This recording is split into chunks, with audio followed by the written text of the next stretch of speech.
नमस्कार। Solid facts with Hemant त्री में आपका स्वागत है। आज मेरे सहकर्मी आरपी राय साहब नहीं है तो उनकी जगह मैं फिल इन कर रहा हूं। सर, बहुत स्वागत है आपका। और कई बहुत महीनों के बाद मुझे आपके साथ बातचीत करने का ये सौभाग्य मिला है। तो चूंकि बिहार का जो चुनाव है वो उस समय खूब जोरों पे है, खूब गर्म है। और छठ का त्योहार चूंकि आज है तो एक अजीब सा माहौल बना हुआ है। सारी उस त्योहार को भी पॉलिटिक्स के ढंग से किया जा रहा है, तमाम तैयारियां चल रही हैं। लेकिन सर, मुझे एक दो डेवलपमेंट्स हुए जिसपे मुझे समझना है। बहुत सारी पार्टियों में टिकट बंटवारे के बाद जो शोरगुल हुआ, जो खींचतान मची, दो इंपॉर्टेंट डेवलपमेंट हुए कि वो एक महागठबंधन ने सबसे पहले तो तेजस्वी यादव को निर्विरोध रूप से अपना सीएम का फेस घोषित कर दिया। और वो शायद वहां पे उन्होंने वन अप कर लिया है इस पूरे गठबंधन में। जो वहां पे बड़े जो दो फैक्टर हैं, एनडीए और महागठबंधन, पीके को भी अगर आप माने तो पीके भी अभी तक कोई अपने को सीएम फेस नहीं बता रहे हैं, वो चुनाव ही नहीं लड़ रहे हैं, उनका भी सब अभी डगमग मामला है। लेकिन जो वन अप की बात है वो शायद इंडिया गठबंधन ने या महागठबंधन ने ले लिया है कि उनके पास एक सीएम का फेस आज के डेट में डिक्लेयर्ड है। अब एनडीए की सबसे बड़ी दिक्कत क्या है कि एनडीए के पास कुल ले दे के एक ही लंगड़ा घोड़ा है, वो नीतीश कुमार। नीतीश कुमार की पिछले एक साल में चाहे स्वास्थ्य को लेकर के बातें हो या उनके ऊपर वो जो भी ऊपर सवाल पूछे गए उस पर गोल गोल जवाब आता रहा। और अमित शाह ने अभी कुछ दिनों पहले कहा कि नहीं, हम चुनाव तो नीतीश कुमार के नेतृत्व में लड़ेंगे, लेकिन सीएम कौन होगा ये विधायक बाद में तय करेंगे। और ये शायद बीजेपी की वही जो महाराष्ट्र में खेल हुआ था, सब लोगों को पता है कि वो बीजेपी कैसे खेल करती है, वो शायद वो खेल बिहार में भी होगा इस बार, क्योंकि नीतीश कुमार का ऐसा लगता है कि अब वो अपना पारी खेल चुके हैं। लेकिन सर, एक बयान आया मनोज तिवारी जी का। मनोज तिवारी जी से एएनआई ने एक बाइट लिया है। चूंकि वो बाइट एएनआई वाले कॉपीराइट स्ट्राइक देते हैं तो हम वो बयान नहीं प्ले कर रहे हैं, उसकी कोशिश करेंगे कि उसका स्क्रीनशॉट दिख जाए, जो टेक्स्ट मैटर है वो दिख जाए। लेकिन उन्होंने ये कहा कि हमारा सीएम फेस नीतीश कुमार है। अब कुल मिला जुला वही एक लंगड़ा घोड़ा है। आप चिराग पासवान को बोल नहीं सकते हैं, सम्राट चौधरी को बोल नहीं सकते हैं।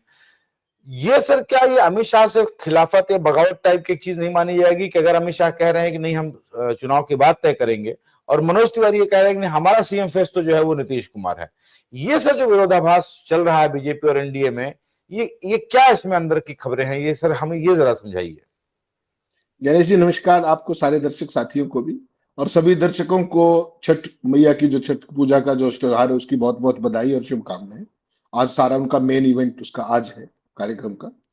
देखिए गणेश भाई, जो आज जो कुछ कहा है मनोज तिवारी ने, इसको एक कड़ी और आगे मानिएगा, एक कदम और आगे मानिएगा कंफ्यूजन फैलाने का। आपका मुख्य नेता कौन है? आपके मुख्य नेता है मोदी जी, उसके बाद है अमित शाह। वो दोनों क्या कह रहे हैं कि नीतीश कुमार के नेतृत्व में चुनाव लड़ा जा रहा है और मुख्यमंत्री का फैसला चुनाव के बाद किया जाए। ठीक। मनोज तिवारी कौन होते हैं ये कहने वाले, और जो उनका एग्जैक्ट कोट एंड कोट अगर आप पढ़े तो कहो तो पढ़ के सुनाओ। उन्होंने कहा है इन 2025 में the face of the chief minister is none other than Nitish Kumar. मुख्यमंत्री का चेहरा और कोई नहीं है नीतीश कुमार के अलावा। I do not know which world he is living in. Tejashwi को कह रहे, मुझे नहीं पता तेजस्वी किस दुनिया में रहते। क्या मनोज तिवारी की ये बात आपको लगता है वैसे ही आ गई क्या हवा में, या बीजेपी में किसी की हिम्मत है कि अमित शाह की लाइन से दूसरी कोई लाइन ले ले? एक्चुअल में क्या है गणेश भाई, कि जो ग्राउंड रूट पे, ग्रास रूट पे जो स्थिति है ना, इस बार पहली बार आपको एक बात मानना पड़ेगा कि बीजेपी तमाम प्रयासों के बावजूद भी जो लीडरशिप का मामला है चुनाव का, उस पर क्रिस्टल क्लियर होके आ नहीं पा रही है। कारण क्या है? महाराष्ट्र में तो खेल कर गए ये 40 लाख वोट प्लस माइनस करके। यहां भी ये पूरे कॉन्फिडेंट हैं कि चाहे जो भी होता रहे, ग्राउंड पे जो कुछ भी रहे ना रहे, चुनाव हम जीत जाएंगे माननीय ज्ञानेश गुप्ता जी के सहयोग से, जो उन्होंने एसआईआर किए हैं। They are quite confident. उसके लिए जो बिल्डअप है चुनाव का, नीतीश कुमार कुछ भी होता रहे और रहता रहे, ये क्यों कहा मनोज तिवारी ने? This is one more addition to the confusion that is being created by the BJP and its allies. 2 दिन पहले क्या कह रहे थे अपने, क्या नाम है, पासवान। 3 दिन पहले उन्होंने कहा कि मुख्यमंत्री बनने का मन तो मेरा भी है, और 2 दिन पहले उन्होंने कहा कि नहीं, नीतीश कुमार को सीएम बनना चाहिए। यानी कि इतना कंफ्यूजन फैला दो। कभी कहते हैं कि उनकी तबीयत ठीक नहीं, अपने जो उनके जो तीसरे सहयोगी दल है जिनका आपने नाम लिया, जो चुनाव भी नहीं लड़ रहे और दिल्ली से आके चुनाव लड़ रहे हैं, खुद नहीं लड़ रहे, पार्टी को लड़ा रहे, वो नीतीश की स्वास्थ्य को लेकर, उनकी मानसिक सेहत को लेकर के 1 साल से हमलावर है। यही भारतीय जनता पार्टी, अगर आपको याद हो, उड़ीसा में नवीन पटनायक की सेहत को लेकर के माननीय प्रधानमंत्री जी ने क्या कहा था कि उनकी सेहत का एक डामाडोल कैसे होगी उसकी जांच कराएंगे? नवीन पटनायक। अब तो सरकार बने काफी समय हो गया, कौन सी जांच हुई देख लीजिएगा। तो ये क्या है चुनाव के अंदर ना गणेश भाई, सबसे बड़ी इनकी ताकत क्या है? इनकी ताकत है भ्रम फैलाना। मनोज तिवारी ने एक शगुफा छोड़ दिया, आज का नैरेटिव वो ले उड़े, कल प्रधानमंत्री आएंगे, कल वो कुछ और पकड़ा जाएंगे, और यही सब झुंझुने करते कराते निकल जाएगा चुनाव। इससे पहले कि लोगों का दिमाग किसी चीज पे जमे, उनको भरमाते रहो। शाह कुछ कहेंगे, कोई कुछ कहेगा। आपको महाराष्ट्र याद नहीं है क्या? आप हमेशा पूछते थे कि मुख्यमंत्री का दावेदार कौन है, चेहरा कौन? भलाई बैठे तो आपके सामने वो तीनों भाई बैठे होते थे। मुझे और आपको तो उस टाइम भी पता था कि मुख्यमंत्री कौन होगा, लेकिन लोगों को तो नहीं पता था ना। और बाकी काम जो एडिशनल वोट थे, जो जोड़े थे, उनसे खेल कर दिया था। तो कार्यक्रम यहां भी वही किया जा चुका है। आप थोड़ी सी इस चुनाव का बिल्डअप देखिए, मुख्यमंत्री के चेहरे को लेकर के अमित शाह इतना बड़ा दाव क्यों खेल पाए, वो मंच पे ये कैसे कह पाए कि चुनाव के बाद विधायक तय करेंगे? उसका कारण केवल एक है, जो एसआईआर किया गया है। एसआईआर के जरिए उनको ये पूरा भरोसा है कि हम महाराष्ट्र रिपीट कर पाएंगे, वही स्ट्राइक रेट हम अचीव कर पाएंगे। और उसके लिए उन्होंने बिल्डअप शुरू कर दिया है। बिल्डअप कैसे? जितने भी आपके सेफोलॉजिस्ट हैं, उन सब ने क्या ज्ञान देना शुरू कर रखा है पिछले 2 दिन में, अगर आपने देखा हो तो, कि देखिए सबसे पॉपुलर चेहरा तो मुख्यमंत्री के लिए तेजस्वी है, लेकिन चुनाव जीत रहा है एनडीए, और उसमें मैक्सिमम सीटें किसकी आ रही है? बीजेपी की। और बीजेपी चूंकि सिंगल लार्जेस्ट पार्टी होगी, अपना ही नैरेटिव है भाइयों का, उसमें मैं और आप कुछ नहीं कर सकते।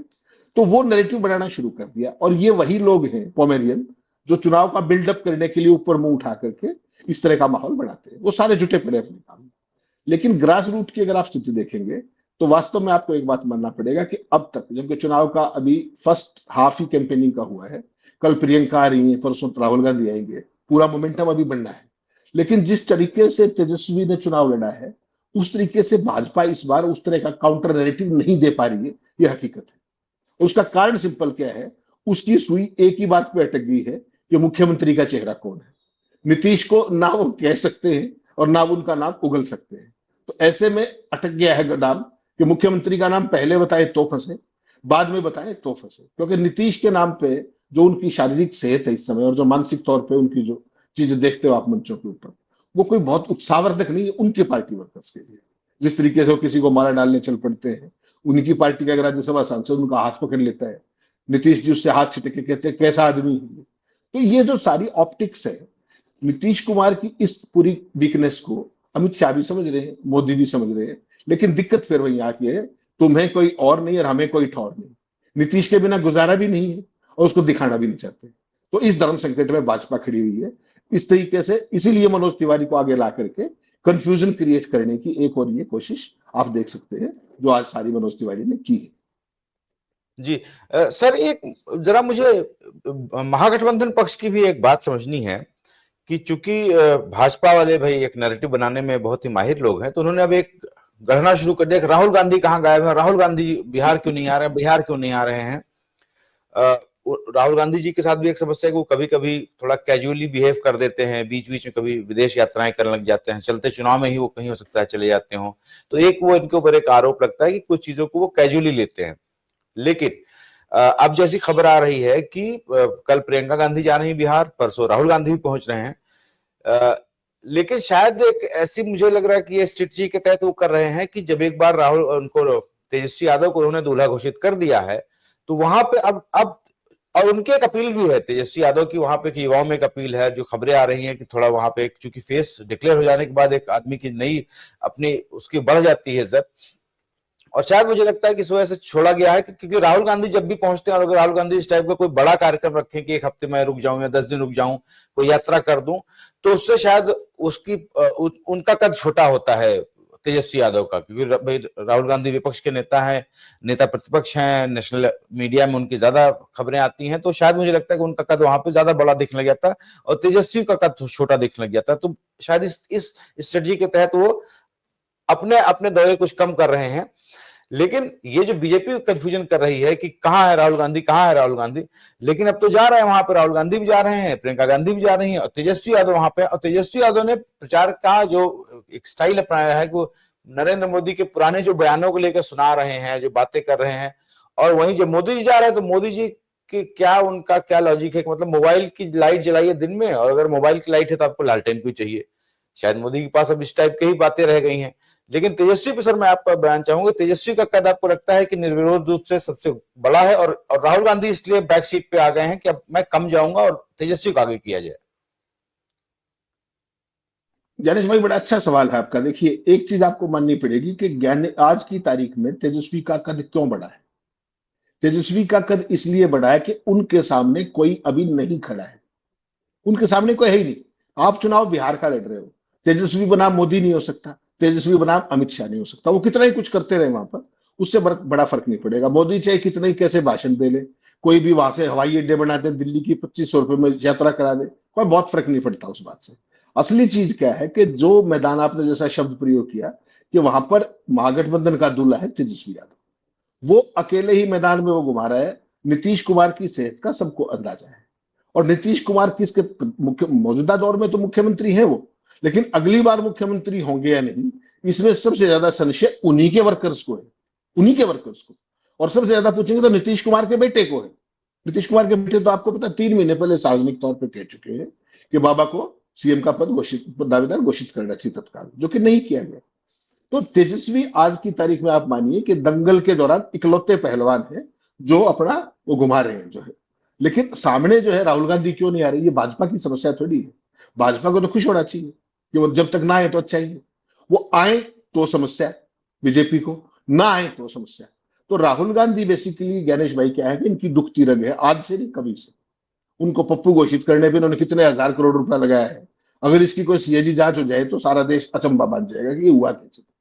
लेकिन वो आए तो समस्या, ना आए तो समस्या। बीजेपी को अपना हाउस इन ऑर्डर रखने की कोशिश करनी चाहिए। आज की ताजा खबर बताऊं, आप हैरान रह जाएंगे। जैसा आपने एक खबर बताई कि तिवारी ने कहा कि नीतीश ही हमारे मुख्यमंत्री, ठीक, ऐसी एक और बड़ी इंटरेस्टिंग खबर आई। एक बहुत बड़े व्यक्ति का सुबह फोन आया कि मुझसे कांटेक्ट किया गया है बीजेपी के द्वारा कि हमारी कम्युनिकेशन स्ट्रेटेजी को आप संभालिए। सोचिएगा, कहा के लिए? बिहार के लिए। इसका मतलब बीजेपी के जो टॉप एक्लियंस हैं उन्होंने एक बात स्वीकार कर ली कि बिहार के अंदर उनकी कम्युनिकेशन स्ट्रेटजी ठीक दिशा में नहीं जा रही। ये बहुत बड़ी स्वीकारोक्ति है। और वो कारण क्या है? शुरू से ही फॉल्ट लाइंस बहुत ज्यादा है। क्योंकि देखिए, पूरे देश में ये जो परंपरा थी ना नेता घोषित करने की, भाई आपका चेहरा कौन। भाजपा किसी भी स्टेट में चुनाव लड़ने जाती है, सबसे पहले क्या कहती है? आप पहले बताइए आपका मुख्यमंत्री कौन। चाहे कांग्रेस पार्टी हो, चाहे वो गठबंधन की सब वो हो, हमेशा एक ही बात कहेंगे, तुम्हारा चेहरा कौन। तो पहला नैरेटिव तो उनका इसी बात में फंस के खड़े हो गए कि तुम्हारा चेहरा कौन। और बीजेपी के पास इसका ये जवाब नहीं है। कह दिया, अमित शाह ने कह दिया कि भाई ठीक है, प्रेस कॉन्फ्रेंस में भी कहा, बाद में भी कहा कि विधायक चुन लेंगे। लेकिन जनता मांगे मोर, उनको क्लैरिटी चाहिए कि कौन बनेगा। टू दैट एक्सटेंट महागठबंधन ने एक आरंभिक मनोवैज्ञानिक बढ़त हासिल की है। और इसीलिए आपने देखा होगा तेजस्वी यादव का और कांग्रेस की जो छोटी मोटी खींचतान चली टिकटों को लेकर के, सीटों को लेकर के, वो उसी पल खत्म होगी उसकी चर्चा जिस पल तेजस्वी को सीएम का दावेदार घोषित किया गया। तो ये आर्म ट्विस्टिंग की एक टेक्निक भी होती है। जब गठबंधन आपस में लड़ते हैं तो गठबंधन के जो सहयोगी आपस में जब कोई बात होती है तो वो बेसिकली हर आदमी अपनी, they all want their pound of flesh. तो उसमें अपना उन्होंने कर लिया जो भी जो तेजस्वी ने करना था। अब बीजेपी पहली बात तो इस पे फंसी हुई है। दूसरा, जो चुनाव में जो जाने का तरीका है, तेजस्वी जिस तरीके से मोदी जी के भाषण चला रहे हैं मंच पे, अपने हाथ में फोन लेकर के, 1.25 करोड़ केंद्रीय विश्वविद्यालय जो भी मोदी जी ने, वो मैं चाहूंगा वो दिखा भी दीजिएगा एक छोटा सा वीडियो आप। उसमें वो साफ मोदी जी के मंच पे वो दिखा रहे हैं अलग अलग जगह पे अलग अलग घोषणाओं को। और मोदी जी आपको पता है प्रधानमंत्री के नाते किसी भी स्टेट में कितनी घोषणाएं कराते हैं, उनका क्या होता है, उसका कोई ऑडिट संभव नहीं है। इस मामले में ट्रंप के भी गुरु हैं। तो वैसी सूरत में अब स्थिति क्या है गणेश भाई, के आज की तारीख में बीजेपी दोनों तरफ से फंस चुकी है। मोदी के भाषणों की असलियत बता दो तो फंसे। मोदी से बड़ा उनके पास कोई चेहरा नहीं है। नीतीश को आप स्वीकार करने को तैयार नहीं हो, उनके नाम पर भ्रम फैलाने की कोशिश कर रहे हो। यानी कि आपका नैरेटिव, आपके इश्यूज, इश्यूज आपकी क्या है। तो अब आप हैरान रह जाएंगे, वो जो प्रधानमंत्री भाषण दे रहे थे वो क्या भाषण था। वो 2 जनसभाएं की, उसमें 50 बार जंगल राज बोल दिया। जो चीज आज से 20 साल पहले थी उसका आप जिक्र कर रहे हैं। कहते लाखों करोड़ का घपला किया लालू परिवार ने। तो भाई आप 11.5 साल से सरकार में हो, बिहार में आपकी सरकार, केंद्र में आपकी सरकार, उनको अंदर दिया क्यों नहीं आपने? किसने रोका था आपको? तो मोदी जी की जो ये सारी चीजें हैं, ये उनको अब हॉन्ट कर रही है गणेश भाई अपने यूनिक वे में, कि इनका तो आदत है 2013 में क्या कह रहे थे कि यूपीए की सरकार ने इतने लाख करोड़ के घपले कर दिए, आज तक किसी मच्छर को भी सजा हुई क्या? तो सारे का सारा जो नैरेटिव था वो ध्वस्त। अब चुनाव आया तो तेजस्वी के खिलाफ दिल्ली हाई कोर्ट में फलां में ये वो एक्टिवेट करा दी चीजें। तो लोग उन बातों को समझ रहे हैं अब कि इनके पास लेने देने कुछ है नहीं, केवल एक फेक नैरेटिव क्रिएट करके बिहार के लोगों को मूर्ख बना करके। रात में दिल्ली का चुटकुला तो देख ही लिया होगा, किस तरीके से रेखा गुप्ता जी ने छठ पूजा पर प्रधानमंत्री के लिए तो जो पहले घाट बना हुआ था उसमें गंगा का स्वच्छ पानी जो है, जो फिल्टर्ड पानी था, एक उस वाटर उससे प्योरिफिकेशन उससे उसके जरिए उसमें डलवा करके और ये दिखाने की कोशिश की पॉमेरियंस मीडिया के जरिए कि यमुना साफ हो गई। और आज रेखा गुप्ता जी के इंटरव्यू तमाम चल रहे हैं जो वहां पे बता रही है कि ये पानी इस योग्य है, इस योग्य है। यानी कि जो काम जर्नलिस्टों को करना चाहिए वो काम तो आम आदमी पार्टी कर रही है, और जो पॉलिटिक्स नेताओं का काम है वो पत्रकार कर रहे हैं कि उसकी जो बीजेपी है उनकी नाकामियों को छुपाना, एक घटिया लेवल पे जाके नैरेटिव सेट करना, वो सारी चीजें। तो एक दुर्भाग्यपूर्ण दौर है ये, जिसमें सब अपना काम छोड़ करके दूसरे का काम कर रहे हैं। किसी को भी देख लीजिए आप, जो मोदी जी हैं वो प्रधानमंत्री का काम छोड़ करके प्रचार मंत्री काम में लगे रहते हैं पूरा साल। बस चुनाव की आहट मिलनी चाहिए उनको, उस राज्य के अंदर घूम घूम के वो सारी चीजें। आज देखा आपने नीतीश जी क्या कहा अमित शाह जी ने कि दिल्ली से बिहार 2500 रुपए में यात्रा किया कीजिए, और उसी समय जब वो बात कह रहे थे खबर आ गई कि उत्तर प्रदेश के 7 एयरपोर्ट बंद हो गए, मोदी जी ने जिनका चुनाव से पहले उद्घाटन किया था। अब कर लीजिए क्या करेंगे, जहां पर पैसेंजर लोड फैक्टर के बिना एयरपोर्ट चालू कर दिए गए हों, जिस जगह पर रेलवे स्टेशन नहीं है, जहां पर बस अड्डा नहीं है, वहां पर एयरपोर्ट बना दिए हो मोदी जी ने, वो एयरपोर्ट चलेगा क्या? वो बंद हो गए उत्तर प्रदेश के सारे। तो अब बिहार के लोगों को वही दे रहे हैं। अरे भाई, उनको ट्रेन में तो जगह नहीं मिल रही, जो जा रहे हैं वहां पर छठ पूजा के लिए। आपने हालत देखी है ट्रेनों में? और अश्विनी वैष्णव ने ट्रेनों की गिनती कैसे की, वो गणित देख के तो आप भी चौंक जाएंगे कि अगर वो 5 स्टेशनों पर रुकी तो इंटू 5 कर दिया, बात ही खत्म। तो ऐसा अद्भुत गणित, ऐसा अद्भुत ज्ञान, ऐसा अद्भुत विजन, इनको सलाम है कि यमुना भी नकली क्रिएट कर देते हैं, मुख्यमंत्री का चेहरा भी नकली क्रिएट कर देते हैं, एयरपोर्ट भी बढ़ा देते हैं, वो बंद भी हो जाते हैं, इनको कोई पूछने वाला ही नहीं। तो ऐसी स्थिति में बिहार के लोगों को बहुत सोच समझ के अपना नेता चुनना पड़ेगा और चुनाव में बहुत सजगता के साथ जाना पड़ेगा। जी जी, सर मुझे लगता है कि अश्विनी वैष्णव जी ने नितिन गडकरी जी से एक काम सीखा होगा, क्योंकि गडकरी जी ने ये फॉर्मूला निकाला था कि अगर 4 लेन का हाईवे 1 किलोमीटर बनेगा तो वो एक एक लेन का 4 किलोमीटर गिना जाएगा, तो अनाउंस किया जाएगा कि 4 किलोमीटर की सड़क बनाएगी।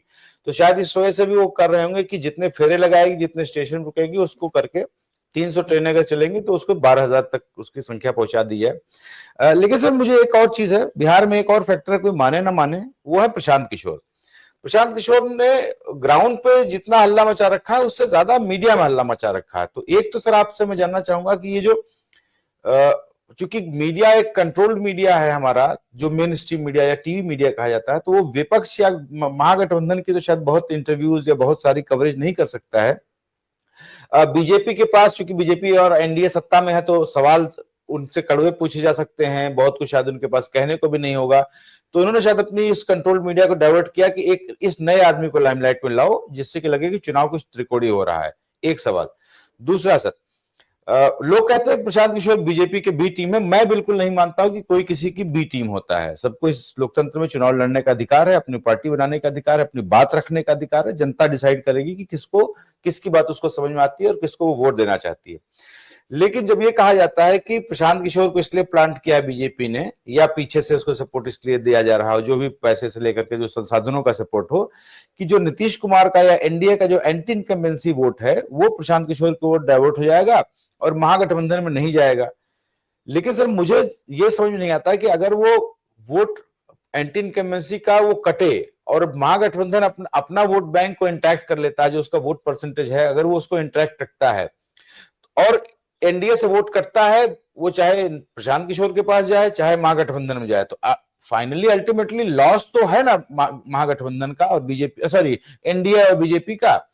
तो अगर एंटी इनकम्बेंसी का वोट चाहे वो प्रशांत किशोर काटे चाहे वो तेजस्वी काटे, लेकिन लॉस तो हो ही रहा है। इसका सर जरा मुझे गड़ी समझाइए कि प्रशांत किशोर को इतना लाइमलाइट जो दिया जा रहा है उससे बीजेपी को फायदा होने वाला है या नुकसान होने वाला है? देखिए, बहुत अच्छा सवाल है गणेश जी आपका। इस सवाल को ना आपको केवल इस रूप में देखना पड़ेगा कि उनकी यूटिलिटी क्या है। आज की तारीख में जो देश का, आपने बिल्कुल अच्छा शब्द प्रयोग किया, कंट्रोल्ड मीडिया, कंट्रोल्ड और कमिटेड मीडिया कहें तो और ज्यादा मुनासिब होगा, controlled and committed to the regime that we in the powers. तो आज की तारीख में स्थिति समझिएगा क्या है कि उनके दिल्ली के इशारे में ना वो किसी का इंटरव्यू लेते, चाहे कोई इंटरव्यू लेने के लिए खड़ा रहे, चाहे राहुल गांधी हो चाहे प्रियंका हो, और मान लीजिए माइक लगा के रिकॉर्ड कर भी दिया तो वो दिखाएंगे नहीं उसको। तो आपने देखा चुनाव का कैंपेन शुरू हुआ, टिकटें खत्म हुई, और जैसे ही कैंपेन शुरू हुआ प्रशांत किशोर के धड़ाधड़ इंटरव्यू चले, लंबे 50-50 मिनट के, 1.5-1.5 घंटे के, सवा-सवा घंटे के, और उन्होंने धुआंधार बैटिंग की। अब आपने बिल्कुल ठीक कहा कि वो एक ही टिकट का वोट काटेंगे या बी की काटेंगे, सवाल ये है ही नहीं।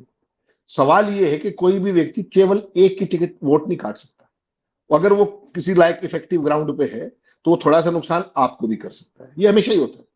और एक चीज बड़ी ग्रास रूट पे निकल के आ रही है कि प्रशांत किशोर जो है वो बीजेपी के भी कुछ वोट, स्वर्ण वोटों में ठीक ठाक सेंध लगाने की स्थिति में थे शब्द प्रयोग कर रहा हूं, ध्यान से सुनिएगा। और ये सारा नैरेटिव गड़बड़ कहां से हुआ? प्रशांत किशोर का मामला ठीक जमता, ऐसा मैं भी मानता हूं, क्योंकि साल भर से वो लगातार जिस तरीके से घूम रहे थे, मेहनत कर रहे थे, वहां सारी समस्या क्या हुई? द मोमेंट ही सेड कि मैं चुनाव नहीं लड़ूंगा, जब उन्होंने खुद चुनाव छोड़ दिया ना, उससे उनका नैरेटिव जो भी बना था ग्रास रूट पे वो भी वीकन हो गया। सारी जनता ने ये मान लिया कि वो तो कहीं ना कहीं नॉन सीरियस है। जब सेनापति ही चुनाव नहीं लड़ेगा तो आप और मैं लड़ते रहे चुनाव, उससे क्या ही फर्क पड़ता है? तो उनका जो सारे मेहनत थी वो बेसिकली रिस्क उठाने की कैपेसिटी होती है राजनीति। लेकिन प्रशांत किशोर की दिक्कत क्या हुई कि वो अभी तक तो ये दावे करते रहे कि 2014 में मैंने प्रधानमंत्री को मैंने बनाया था, उसके बाद कैप्टन अमरिंदर को मैंने बनाया था, उसके बाद स्टालिन की मैंने मदद की थी, पर वो अपने नाम गिनाते रहे। एक बात आपको समझनी पड़ेगी कि किसी को बनाने में, किसी का नैरेटिव बनाने में और खुद चुनाव लड़ने में, लड़वाने में बहुत फर्क होता है, बहुत ज्यादा फर्क होता है। नेता बनने के लिए बहुत मोटी चमड़ी चाहिए होती है।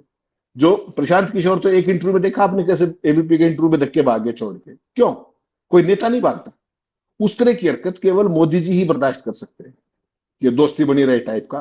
प्रशांत किशोर ने वो किया तो उसका भी एक बहुत नेगेटिव मैसेज गया। हालांकि जो कड़वे सवाल थे उस इंटरव्यू में आपने देखे हो, उन सब का उन्होंने सक्सेसफुली जवाब दिया, और जो एक हल्का सा सवाल था उस पर भी धक्के चले गए वो इंटरव्यू छोड़ के, तो उसका भी मैसेज अच्छा नहीं है। और बीजेपी, बिल्कुल ये सही बात है, यूज भी करती है लोगों को और थ्रो भी करती है अपने इस यूनिक वे में। अब पिछले 2-3 दिन में आपने देखा होगा कि प्रशांत किशोर का कोई इंटरव्यू नहीं आ रहा है, जरूरत पड़ेगी तो फिर आने लगेगी। वो सारा का सारा जो चुनाव की सुपारी है, वो केंद्र की सत्ता, जो साउथ ब्लॉक में आपके दोस्त बैठे हैं वो अपने गुजरात वाले, वो बता देते हैं कि आज उसका इंटरव्यू करना, इतनी देर तक करना है, इतना चलाना है, ये बाइट है, ये रन डाउन में उसकी ये पोजीशन होगी, सारा काम बता के भेजते हैं, होमवर्क पूरा देते हैं। तो अगर जरूरत पड़ेगी बीजेपी तो फिर उनके इंटरव्यू होने लगेंगे, और अगर अब जरूरत नहीं समझ रही तो वो सीन से बाहर है। ऐसे ही आपने चुनाव बिल्डअप शुरू में देखा किस तरीके से केजरीवाल सब सीटों में चुनाव लड़ेंगे, फना लड़ेंगे, अब उनका कहीं जिक्र ही नहीं है, बिल्कुल खत्म हो गया मामला। तो बीजेपी की जरूरतों के हिसाब से मीडिया वो रोल प्ले करता रहता है। असली बात है ग्रास रूट पे क्या है। ग्रास रूट पे आज की तारीख में देखिए, मैं तो एक बात से पहले दिन से कन्विंस हूं, आपसे पहले भी मेरी बात हुई थी वन ऑन वन में, कि जो एसआईआर की गई है ना गणेश भाई, मैं तो इस बात पे कन्विंस हूं कि इस एसआईआर के बाद एनडीए को हराना वहां बहुत मुश्किल है। उसका केवल एक ही काट है कि जो महागठबंधन है वो मैसिव वोटिंग सुनिश्चित करे 80% प्लस, तो ये डेटा मैनिपुलेशन की एक्सरसाइज सारी की सारी ध्वस्त हो सकती है। वरना जो एसआईआर की गई है बड़ी पॉइंटेड है, बड़ी टारगेटेड है, बाकायदा डेटा मैनिपुलेशन की सारी वो करके गुना भाग तब ये किया गया कि इतने वोट घटाओ, इतना ये करो तो काम चल जाएगा। तो ऐसी सूरत के अंदर मुझे लगता है कि भारतीय जनता पार्टी अभी तक खुल के बैटिंग नहीं कर रही है।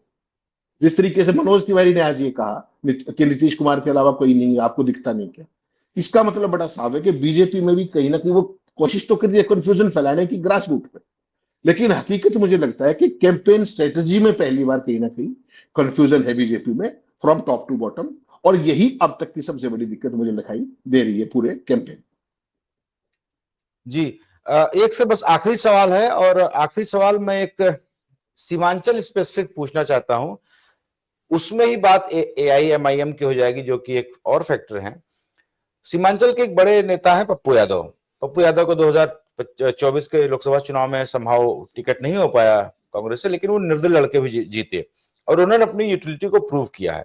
और इधर मैं देख रहा हूं कि कांग्रेस ने उनके कद को बढ़ाया है, उनको स्टार प्रचारकों की सूची में रखा गया है, उनकी पत्नी रंजीता रंजन को रखा गया है, और काफी उनके कहने से ऐसा कह रहे हैं कि टिकट्स भी बांटे गए हैं, उनकी बात को माना गया है।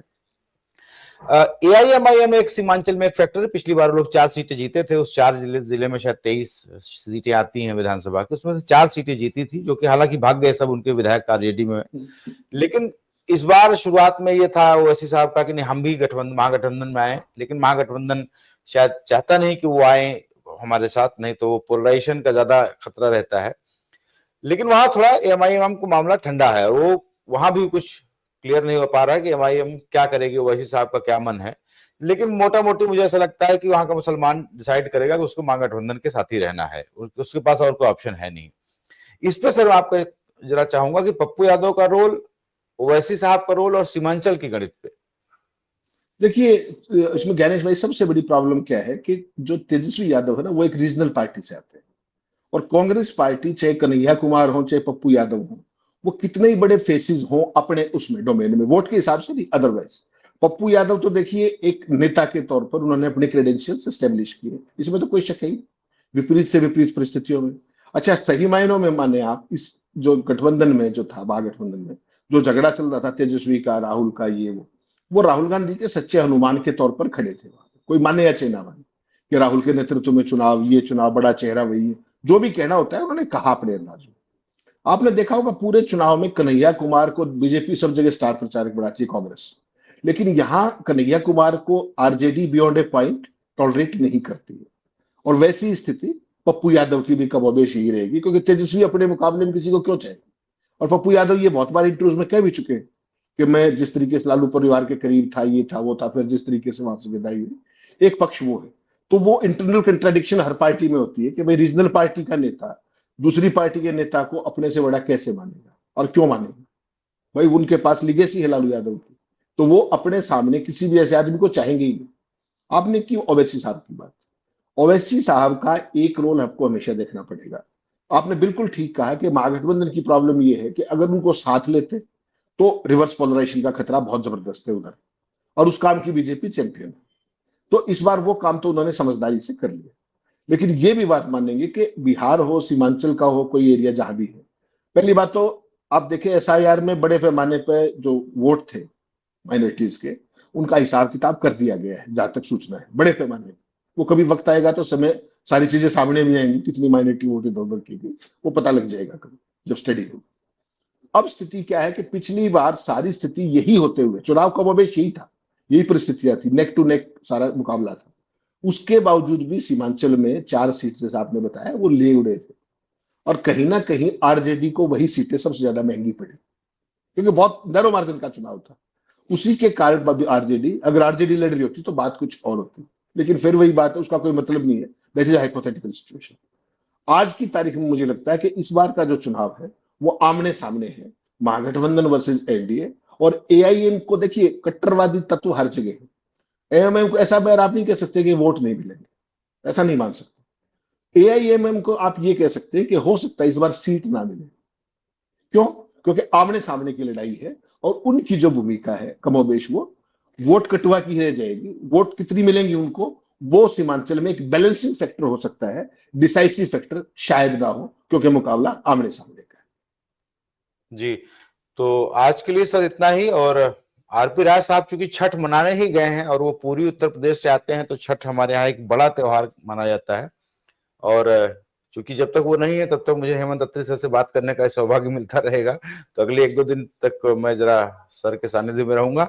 हमसे बात करने के लिए सर बहुत बहुत धन्यवाद, और दर्शकों का भी बहुत धन्यवाद। Thank you so much.